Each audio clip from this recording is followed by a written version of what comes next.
முதன்மை செய்திகள் 50 செய்திகளை அடுத்தடுத்து பார்க்கலாம். பிரதமர் மோடி 3 புதிய வந்தே பாரத் ரயில் சேவைகளை தொடங்கி வைத்தார். பெங்களூருவில் நடந்த நிகழ்ச்சியில் பெங்களூரு பெலகாவி வந்தே பாரத் ரயிலை பிரதமர் கொடியசைத்து தொடங்கி வைத்தார். இது தவிர வேறு 2 வந்தே பாரத் ரயில் சேவைகளையும் பிரதமர் காணொலி முறையில் தொடங்கி வைத்தார். இதையடுத்து இந்தியாவில் இயக்கப்படும் வந்தே பாரத் ரயில்களின் எண்ணிக்கை 80ஆக அதிகரித்துள்ளது. பெங்களூரில் 2ஆம் கட்ட மெட்ரோ ரயில் திட்டத்தின் கீழ் ஆர்வி ரோடு பொம்மச்சந்திரா இடையிலான சேவையை பிரதமர் மோடி தொடங்கி வைத்தார். அப்போது QR கோட் மூலம் டிக்கெட் எடுத்த பிரதமர் மெட்ரோ ரயிலில் பயணித்தார். தொடர்ந்து சிறுவர்களுடன் பிரதமர் உரையாடினார். மேலும் 15,600 கோடி ரூபாய் செலவிலான 3ஆம் கட்ட மெட்ரோ ரயில் திட்டத்திற்கும் பிரதமர் அடிக்கல் நாட்டினார். சென்னையில் தூய்மை பணியாளர்களுடன் நடைபெற்ற 7ஆம் கட்ட பேச்சுவார்த்தை தோல்வியில் முடிந்தது. பணி நிரந்தரம் உள்ளிட்ட பல்வேறு கோரிக்கைகளை வலியுறுத்தி சென்னையில் 10வது நாளாக தூய்மை பணியாளர்கள் போராட்டம் நடத்தி வருகின்றனர். தொடர்ந்து பல்வேறு கட்ட பேச்சுவார்த்தை நடைபெற்று வரும் நிலையில் அமைச்சர் சேகர்பாபு, மாநகராட்சி மேயர் பிரியா, மாநகராட்சி ஆணையர் குமரகுருபரன் உள்ளிட்டோர் மீண்டும் தூய்மை பணியாளர்களுடன் பேச்சுவார்த்தை நடத்தினர். சென்னை மாநகராட்சியின் கீழ் பணியாற்றும் தூய்மை பணியாளர்களின் கோரிக்கையை தமிழக அரசு நிறைவேற்ற வேண்டும் என்று சிபிஐ வலியுறுத்தியுள்ளது. தொடர் போராட்டத்தில் ஈடுபட்டு வரும் தொழிலாளர்களை சிபிஎம் மாநில செயலாளர் சண்முகம் சந்தித்து குறைகளை கேட்டறிந்தார். தொடர்ந்து பேச்சுவார்த்தை மூலம் தூய்மை பணியாளர்களை பணி நிரந்தரம் செய்ய ஆவண செய்ய வேண்டும் என்று வலியுறுத்தினார். சென்னையில் தூய்மை பணியாளர்கள் நடத்தி வரும் போராட்டத்தில் நாம் தமிழர் கட்சியின் தலைமை ஒருங்கிணைப்பாளர் சீமான் கலந்து கொண்டு அவர்களுக்கு தனது ஆதரவை தெரிவித்தார். தொடர்ந்து செய்தியாளர்கள் சந்தித்த அவர், உங்களுடன் ஸ்டாலின் என கூறி வரும் முதல்வர் ஸ்டாலின் போராட்டத்தில் ஈடுபட்டு வரும் தூய்மை பணியாளர்களுடன் ஏன் துணை நிற்கவில்லை என கேள்வி எழுப்பினார்.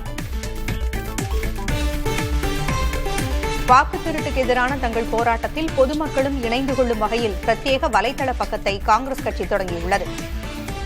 ஓட் சோரி என்ற வலைதளத்தில் மக்கள் தங்கள் புகாரை தெரிவிக்கலாம் என்றும் காங்கிரஸ் கட்சி கூறியுள்ளது. பீகார் வாக்காளர் பட்டியலில் இருந்து எந்த ஒரு பெயரையும் சரியான முன்னறிவிப்பு இல்லாமல் நீக்க மாட்டோம் என உச்சநீதிமன்றத்தில் இந்திய தேர்தல் ஆணையம் உறுதியளித்துள்ளது. பீகாரில் வாக்காளர் பட்டியலில் மேற்கொள்ளப்பட்ட சிறப்பு திருத்த பணியின் போது சுமார் 65 லட்சம் பெயர்கள் நீக்கப்பட்டதாக புகார்கள் எழுந்த நிலையில் இந்த உத்தரவாதம் அளிக்கப்பட்டிருக்கிறது. பீகார் துணை முதலமைச்சர் விஜய்குமார் சின்ஹாவிற்கு 2 தொகுதிகளில் வாக்காளர் அட்டை உள்ளதாகவும் அவர் மீது எடுக்கப்பட்ட நடவடிக்கை என்ன என்றும் எதிர்க்கட்சித் தலைவர் தேஜஸ்வி யாதவ் வினவியுள்ளார். துணை முதல்வர் விஜய்குமார் சின்ஹாவிற்கு 2 இடங்களில் வாக்குகள் இருப்பதாக பீகார் காங்கிரஸ் தலைவர் ராஜேஷ்குமார் எக்ஸ் தளத்தில் படங்களோடு பதிவிட்டிருந்தார். இதைத் தொடர்ந்து பாட்னாவில் செய்தியாளர்களிடம் பேசிய தேஜஸ்வி யாதவ், வாக்காளர் பட்டியல் சிறப்பு திருத்த நடவடிக்கைக்கு பின்பும் சின்ஹா பெயர் நீக்கப்படவில்லை என்று சுட்டிக்காட்டினார். உத்தராகண்ட் மாநிலம் ருத்ரபிரயாகில் உள்ள கேதார்நாத் தேசிய நெடுஞ்சாலையில் பயங்கர நிலச்சரிவு ஏற்பட்டது. அங்குள்ள ஜவாடி பகுதியில் இச்சம்பவம் நிகழ நல்வாய்ப்பாக வாகன ஓட்டிகள் உயிர் தப்பினர். நிலச்சரிவால் தேசிய நெடுஞ்சாலை மூடப்பட்டது. இதனால் கேதார்நாத் யாத்திரையும் தற்காலிகமாக நிறுத்தப்பட்டுள்ளது. மேகவெடிப்பால் ஏற்பட்ட பெருமழை காரணமாக உத்தராகண்ட் மாநிலம் உத்தரகாசியில் உள்ள கால்வாயில் திடீர் வெள்ளப்பெருக்கு ஏற்பட்டு டாராலி என்ற கிராமமே வெள்ளத்தில் மூழ்கியது. இந்த பதைபதைக்க வைக்கும் காட்சிகள் இணையத்தில் வெளியாகியுள்ளன. உத்தராகண்ட் மாநிலத்தில் வெள்ள பாதிப்புள்ளானவருக்கு அரசு அறிவித்த நிதி வழங்கப்படவில்லை என குற்றச்சாட்டு எழுந்துள்ளது. இது தொடர்பாக பாதிக்கப்பட்டவர்கள் போராட்டம் நடத்தினர். 5 லட்சம் ரூபாய் நிவாரணம் வழங்கப்படும் என அரசு அறிவித்திருந்த நிலையில் 5,000 ரூபாய் மட்டுமே கிடைத்துள்ளதாக அவர்கள் குற்றம் சாட்டினர்.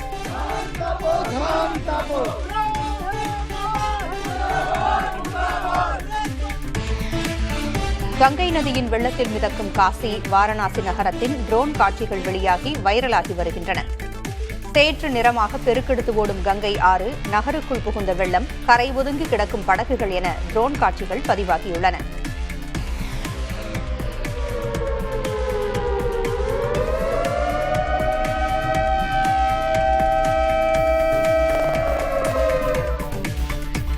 தமிழகத்தில் இன்று 9 மாவட்டங்களில் மழை பெய்யும் என வானிலை ஆய்வு மையம் கணித்துள்ளது. தஞ்சை, திருவாரூர், நாகை, புதுக்கோட்டை உள்ளிட்ட டெல்டா மாவட்டங்களில் ஓரிரு இடங்களிலும் மழை இருக்கும் என தெரிவிக்கப்பட்டுள்ளது. நெல்லை, தென்காசி, கன்னியாகுமரியிலும் இன்று பரவலாக மழை பெய்யும் என வானிலை ஆய்வு மையம் தெரிவித்துள்ளது. கள்ளக்குறிச்சி மற்றும் அதன் சுற்றுவட்டார பகுதிகளில் கனமழை வெளுத்து வாங்கியது. தமிழகத்தின் பல்வேறு மாவட்டங்களில் கனமழை பெய்யக்கூடும் என வானிலை ஆய்வு மையம் தெரிவித்திருந்த நிலையில் கள்ளக்குறிச்சி, சங்கராபுரம், கச்சிராயபாளையம் சுற்றுவட்டார பகுதிகளில் சூறைக்காற்றுடன் சுமார் அரை மணி நேரத்திற்கு மேலாக கனமழை கொட்டி தீர்த்தது. கர்நாடகாவின் தர்மஸ்தாலா பகுதியில் சடலங்கள் புதைக்கப்பட்டதாக கூறப்படும் வழக்கில் 2 பேர் புதிதாக சாட்சியம் அளித்துள்ளனர். இது தொடர்பான தகவல்களை சிறப்பு புலனாய்வு குழுவிடம் அவர்கள் தெரிவித்துள்ளனர்.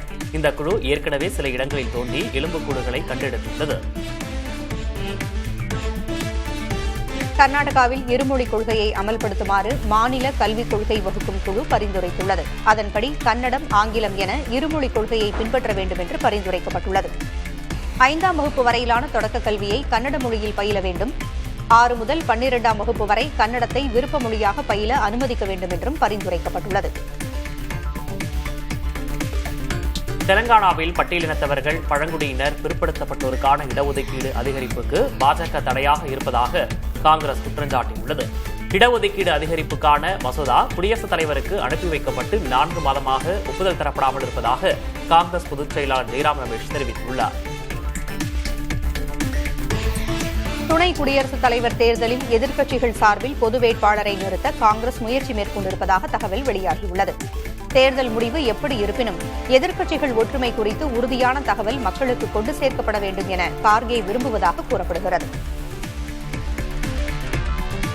இலங்கை கடற்படையால் கைது செய்யப்பட்ட 61 மீனவர்கள் அவர்களின் படகுகளையும் விடுவிக்க கோரி ராமேஸ்வரம் விசைப்படகு மீனவர்கள் நள்ளிரவு முதல் தொடர் போராட்டங்களை முன்னெடுக்கின்றனர்.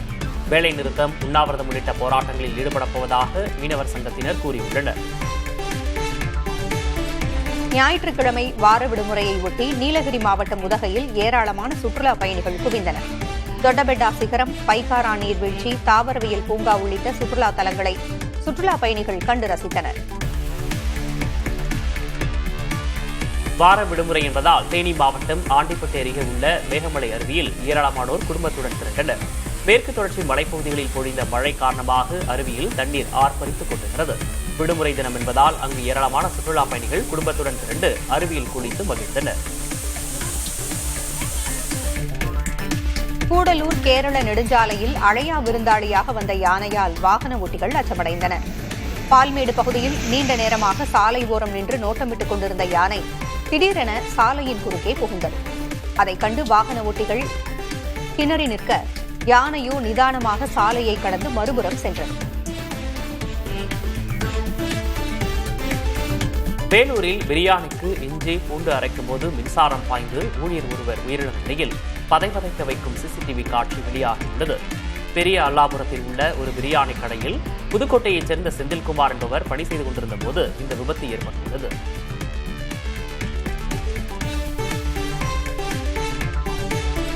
திண்டுக்கல் மாவட்டம் கொடைக்கானலில் கடும் பனிமூட்டத்துடன் மழை பெய்தது. இதனால் சுற்றுலா தலங்களை ரசிக்க முடியாமல் சுற்றுலா பயணிகள் ஏமாற்றத்துடன் திரும்பிச் சென்றனர்.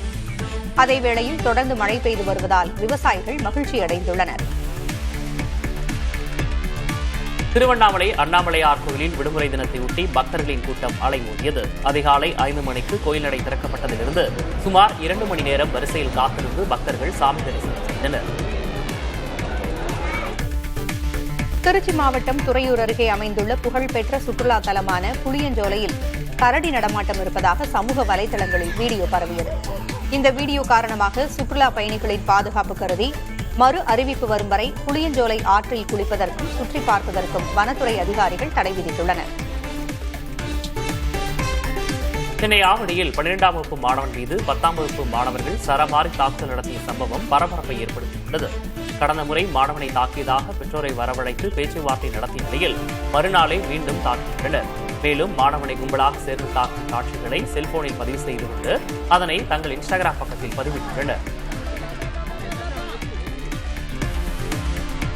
பிறந்து சில மணி நேரமே ஆன ஒரு குழந்தையை சென்னை ஓமந்தூரார் மருத்துவமனையில் இளைஞர் ஒருவர் ஒப்படைக்க வந்த சம்பவத்தில் திடுக்கிடும் தகவல்கள் வெளியாகியுள்ளன.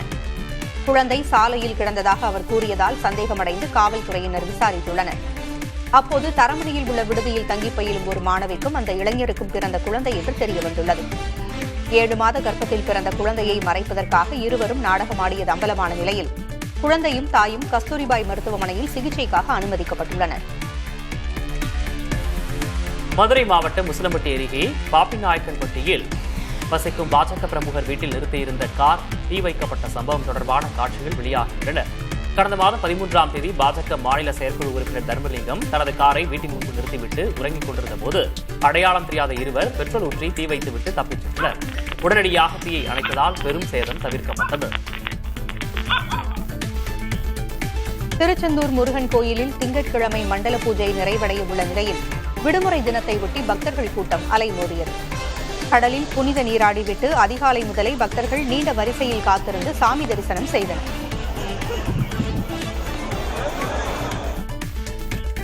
வார விடுமுறையை ஒட்டி நெல்லை மாவட்டம் அம்பாசமுத்திரம் அருகே உள்ள அகஸ்தியர் அருவியில் குளிக்க சுற்றுலா பயணிகள் குவிந்தனர். நெல்லை, தூத்துக்குடி, தென்காசி மட்டுமின்றி தமிழகத்தின் பல்வேறு பகுதிகளில் இருந்தும் மக்கள் அருவிக்கு வருகை தந்தனர். புதுச்சேரி மதுபான விடுதியில் ஏற்பட்ட தகராறில் இளைஞர் கத்தியால் குத்தி கொல்லப்பட்டார். பிறந்த நாள் கொண்டாட்டத்தில் ஈடுபட்டிருந்த போது இருவர் அங்கிருந்த பெண் ஒருவரிடம் பாலியல் சீண்டலில் ஈடுபட்டதாக கூறப்படுகிறது. இதனை கண்ட பவுன்சர்கள் அந்த இளைஞரை அப்புறப்படுத்தினர். இதனால் பிறந்த நாள் கொண்டாட்டத்தில் ஈடுபட்ட இளைஞர்களுக்கும் பவுன்சர்களுக்கும் இடையே மோதல் ஏற்பட்டது. இதனால் ஆத்திரமடைந்த பவுன்சர் கத்தியால் குத்தியதில் சண்முகப்பிரியன் என்பவர் உயிரிழந்தார். ஈரோடு பவானிசாகர் அணையிலிருந்து கீழ்பவானி வாய்க்கால் பாசனத்துக்கு முன்கூட்டியே தண்ணீர் திறக்கப்பட்டுள்ளது. இதனால் வாய்க்காலில் இரு கரைகளையும் தொட்டபடி தண்ணீர் செல்கிறது. சென்னையை அடுத்த பூந்தமல்லியில் உள்ள முத்துமாரியம்மன் ஆலயத்தில் 55வது ஆண்டு ஆடித் திருவிழா விமர்சையாக நடைபெற்றது. கடந்த ஒரு வாரமாக பல்வேறு நிகழ்ச்சிகள் நடைபெற்ற நிலையில் நிறைவு நாளில் 500க்கும் மேற்பட்ட பக்தர்கள் பால்குடம் ஏந்தி ஊர்வலமாக சென்று தங்கள் நேர்த்திக்கடனை நிறைவேற்றினர். வார விடுமுறையை முன்னிட்டு சென்னை காசிமேடு சந்தையில் மீன்கள் வாங்க மக்கள் குவித்தனர். ஆனால் மீன்களின் விலை அதிகமாக இருந்ததால் ஏராளமான மக்கள் ஏமாற்றம் அடைந்தனர். கடந்த வாரம் வஞ்சிரம் கிலோ 1300 ரூபாய்க்கு விற்பனையான நிலையில் இன்று 1600 ரூபாய்க்கு விற்பனை செய்யப்பட்டது. அதேபோல் வவ்வால், கொடுவா, நாக்கு உள்ளிட்ட மீன்களின் விலையும் உயர்ந்துள்ளது.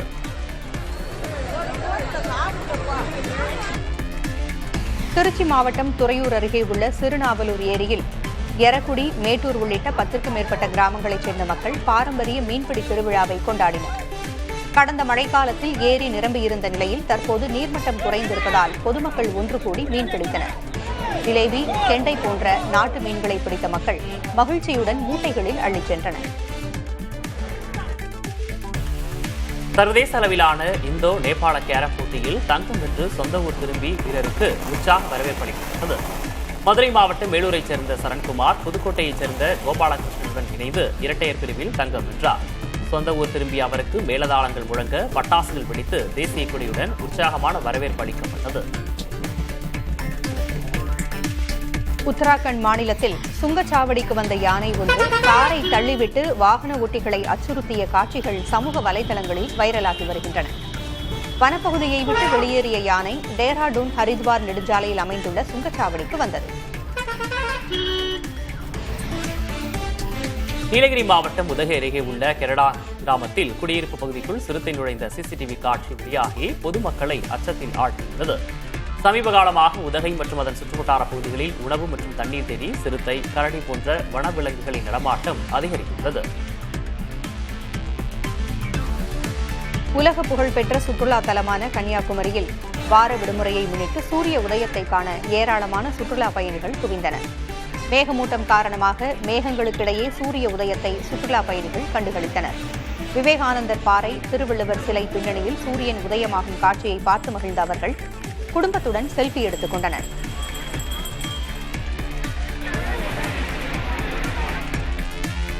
இந்தியன் வங்கி தலைவருக்கு எதிராக சு. வெங்கடேசன் உள்ளிட்ட 3 எம்பிக்கள் நாடாளுமன்றத்தில் உரிமை மீறல் தீர்மானம் தாக்கல் செய்துள்ளனர். மதுரையில் நடைபெற்ற மகளிர் சுய உதவி குழுக்களுக்கான கடன் திட்ட நிகழ்வுகளுக்கு நாடாளுமன்ற உறுப்பினர்கள், சட்டமன்ற உறுப்பினர்கள் என யாரையும் அழைக்கவில்லை என கூறப்படுகிறது.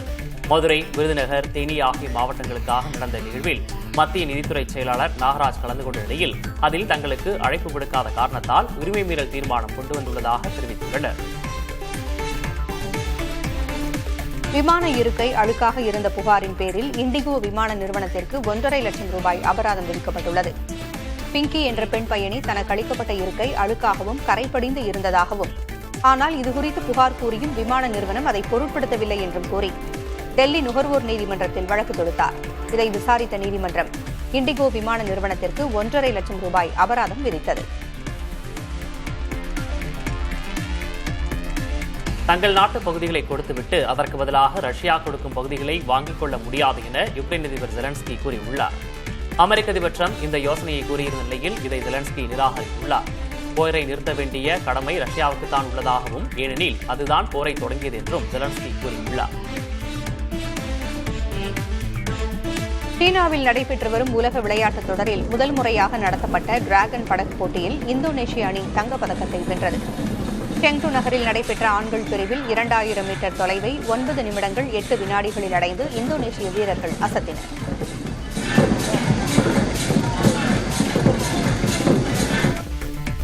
மெக்சிகோவில் சர்வதேச பூர்வக்குடி மக்கள் தினம் உற்சாகமாக கொண்டாடப்பட்டது. தலைநகர் மெக்சிகோ சிட்டியில் நடைபெற்ற பேரணியில் ஏராளமான பூர்வக்குடி மக்கள் கலந்து கொண்டனர். இசைக்கருவிகளை இசைத்தபடி பலரும் தங்கள் கலாச்சார உடை அணிந்தும் பாரம்பரிய நடனம் ஆடியபடியும் ஊர்வலமாக சென்றனர்.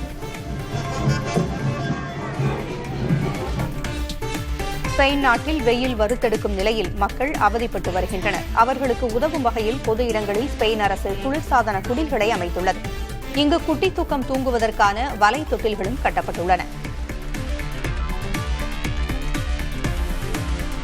காசா மீதான தாக்குதல்களில் ஈடுபட்டு வரும் இஸ்ரேலுக்கு கண்டனம் தெரிவித்து தென் அமெரிக்க நாடுகளில் பொதுமக்கள் போராட்டங்களில் குதித்துள்ளனர். சிலி மற்றும் அர்ஜென்டினாவில் நடைபெற்ற ஆர்ப்பாட்டத்தில் ஏராளமானோர் கலந்து கொண்டு இஸ்ரேலுக்கு எதிராக முழக்கமிட்டனர். பாலஸ்தீன கொடிகள் மற்றும் கண்டன வாசகங்கள் அடங்கிய பதாகைகளை ஏந்தியபடி இசைக்கருவிகளை இசைத்தபடி பொதுமக்கள் பேரணியாக சென்றனர். தென் அமெரிக்க நாடான கொலம்பியாவில் வருடாந்திர மலர் திருவிழாவிற்கான ஏற்பாடுகள் முழுவீச்சில் நடைபெற்று வருகின்றன. இதற்காக மெடலின் மாவட்டம் சாண்டா எலேனா நகரில் மலர் கண்காட்சிக்கு ஏற்பாடு செய்யப்பட்டுள்ளது. தோட்டத்தில் பல வண்ண மலர்கள் பூத்து குலுங்கும் நிலையில் தோட்டத்தை அலங்கரிக்கும் பணிகள் முழுவீச்சில் நடைபெற்று வருகின்றன. விண்வெளியில் மனிதர்கள் நீண்டகாலம் தங்கியிருக்கும் போது ஏற்படும் மூளை மற்றும் குடல் திசு பாதிப்புகள் குறித்து சீன விண்வெளி நிலையத்தில் உள்ள விஞ்ஞானிகள் ஆய்வு செய்துள்ளனர். கடந்த வாரத்தில் பல்வேறு முக்கிய சோதனைகள் 3 விஞ்ஞானிகள் மூலம் நிகழ்த்தப்பட்டதாக சீன விண்வெளி நிறுவனம் தெரிவித்துள்ளது. விண்வெளியில் மனித வாழ்க்கைக்கான வாய்ப்புகள் குறித்து ஆய்வு மேற்கொள்ளப்பட்டு வருகிறது.